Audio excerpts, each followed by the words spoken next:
Magandang araw mga kabosing, ito pala yung day 1 na pagpapatayo ni Lolo ng kanyang mansyon. Kaya nandito tayo ngayon para tumulong at sila pala yung magiging kasama natin. Ngayong araw, isa pala tayo sa maglilibor sa bahay na papaga ni Lolo. Ang aga nga ni Lola Linda dyan magluto para sa panangalian. Oo nga pala, ganito din ba yung mga lutuan nyo? At ayun nga pala si Lolo Punso, ang galing niya sumayaw.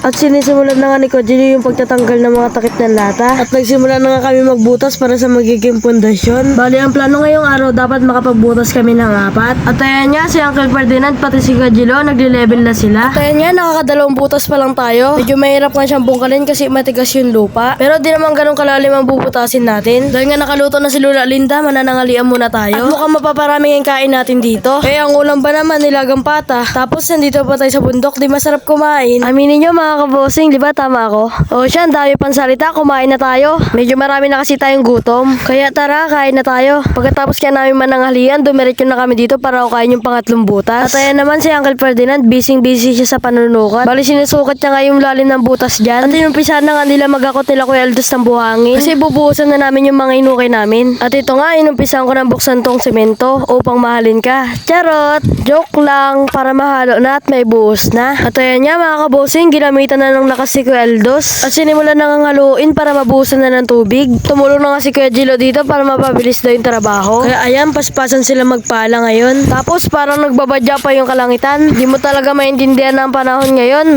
Maya umiinit, maya kumukulimlim. At ayan na nga, biglang bumuhos na yung ulan. At kaya tumigil muna sila sa paghahalo. Mahirap na mga kabosing, baka ang abutin nila pasma. Pero hindi nga nagpatinag tong mga to. Syempre gusto daw kagad nila magawa yung mansyon ni Lolo Punso. Kahit medyo umambon-ambon pa nga, talagang nagtrabaho na sila. At baka daw biglang umulan na malakas. Masasayang kasi yung simentong hinalo nila. Balik kasi yung part dito umaagos. Medyo pababa kasi yung lupa dito mga kabosing. Kaya yung tubig tuloy-tuloy pag sobrang lakas ng ulan. Kitang-kita naman yung mason natin dyan, nagmamadali na. Kahit sino naman matataranta kung nandyan ay malakas na ulan.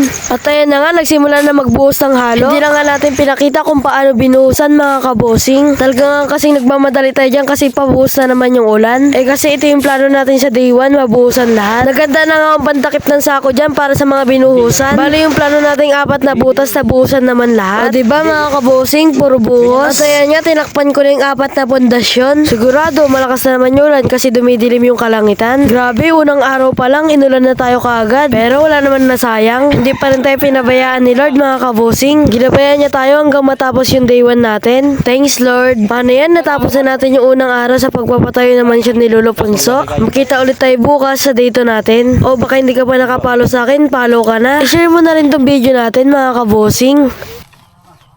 Paano yan? Hanggang dito na lang. Salamat. Bye.